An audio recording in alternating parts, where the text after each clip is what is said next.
Bienvenue sur ma chaîne YouTube. Donc l'objectif sera de réaliser ce remplissage avec une illustration sur un gabarit de mug conique.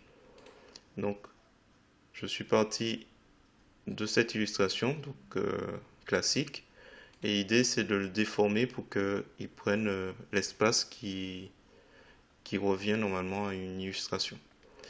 Donc si vous trouvez les explications intéressantes, sachant que c'est un peu de bricolage, GIMP ne permet pas de façon aussi précise que d'autres logiciels d'être performant dans les déformations. Je vous remercie de me mettre un pouce vers le haut et de me laisser un commentaire. Et n'hésitez pas également à vous abonner à ma chaîne pour voir d'autres contenus de ce genre. Et sur ce, je vous souhaite un bon visionnage.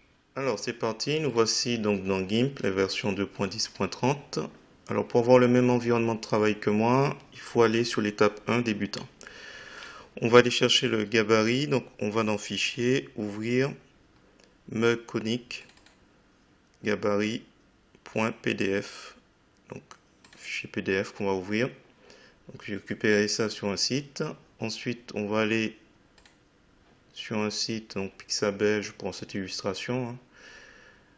Clic droit de la souris, copier l'image. Et je reviens dans GIMP pour aller dans Édition, Coller comme, Nouveau calque. Donc dans le groupe de calque, il se trouve tout en haut. Je vais mettre Affiche. Je vais le renommer Affiche. Et on va laisser mug conique inox GABA. Alors ce que on va faire, c'est qu'on va s'occuper du calque affiche.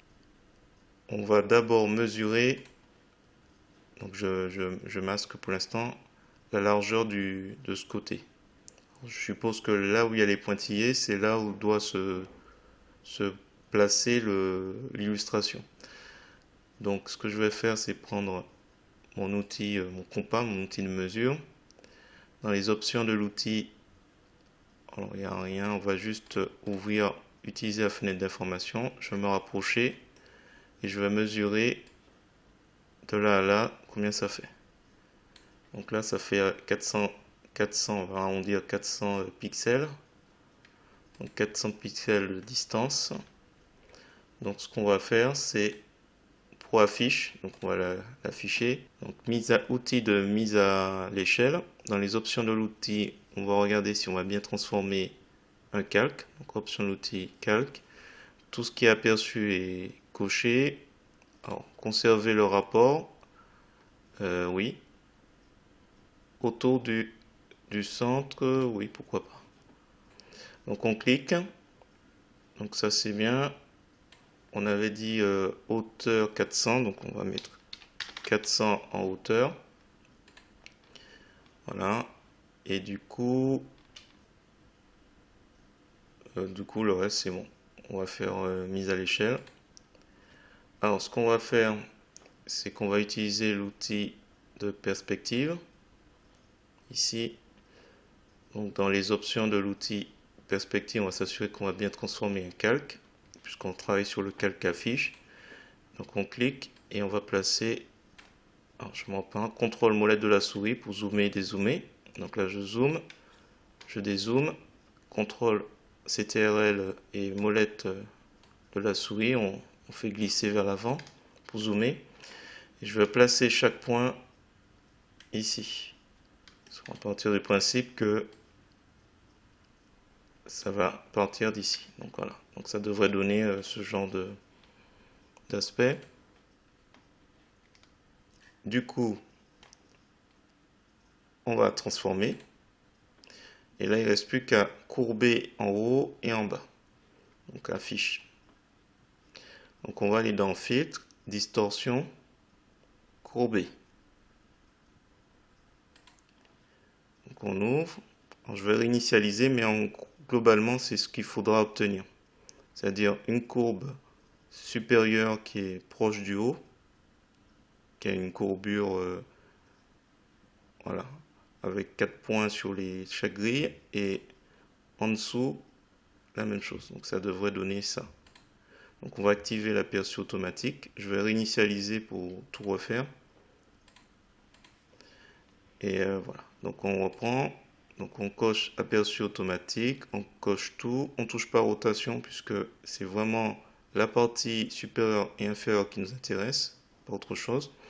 Donc là, supérieur, on est sur type adouci.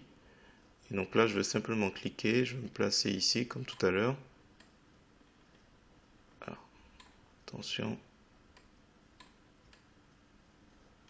Voilà, donc on essaie de trouver, alors comme c'est pas très précis, il aurait fallu modifier le fichier qui est généré.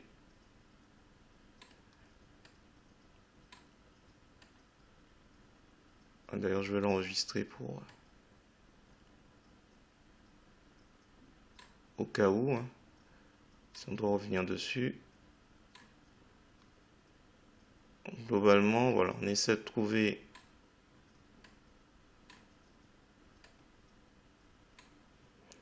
ensuite avec inférieur, on se place à peu près à moitié, un peu plus de la moitié.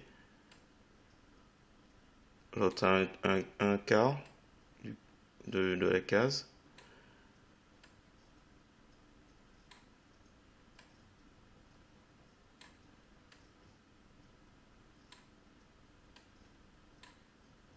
Donc là, normalement, ça doit faire une courbe assez souple.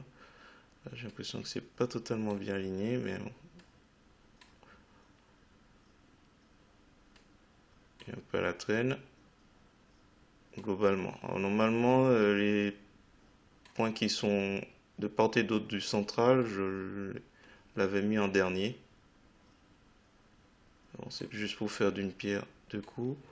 Donc, ne pas oublier de cocher travailler sur une copie. Comme ça, en fait, quand tout est bon, on clique sur valider.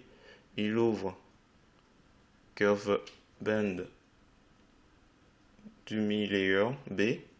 Donc, j'affiche et je désaffiche affiche. Et donc là, nous avons une courbure. Donc là, je vais prendre l'outil de déplacement. Je vais juste baisser l'opacité pour voir à peu près où on en est. Bon, pas trop mal. Donc là, ici, il faudra descendre un peu le point. Et si on remonte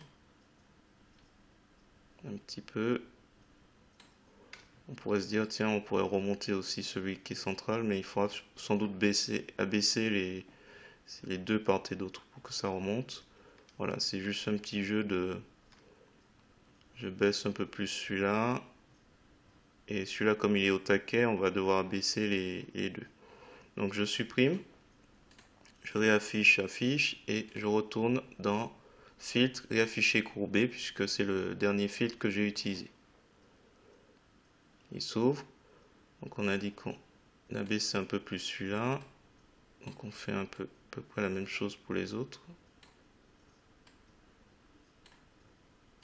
Bon, c'était pas trop mauvais, mais c'est juste histoire de montrer un peu.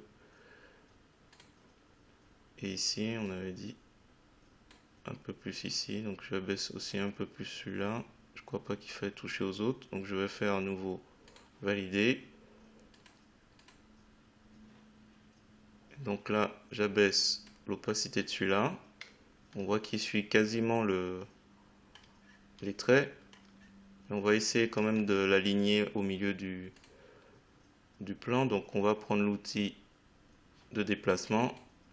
Donc soit vous cliquez une fois, voilà, comme ça, clac. Et puis après, avec les flèches du clavier, on remonte tranquillement. Voilà, c'est à peu près, ça suit à peu près. Et on peut, une dernière fois, réajuster s'il faut au niveau des traits. En veillant à type d'interpolation cubique dans les options de l'outil. J'ai oublié de préciser ça. Voilà, donc là c'est vraiment du bricolage. Globalement, alors je vais faire un clic de la souris, calque aux dimensions de l'image.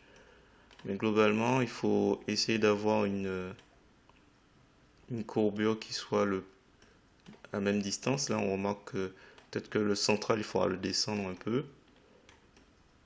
D'ailleurs, c'est ce que je vais faire, niveau central. Mais bon, voilà, c'est du bricolage. Alors, filtre, réafficher.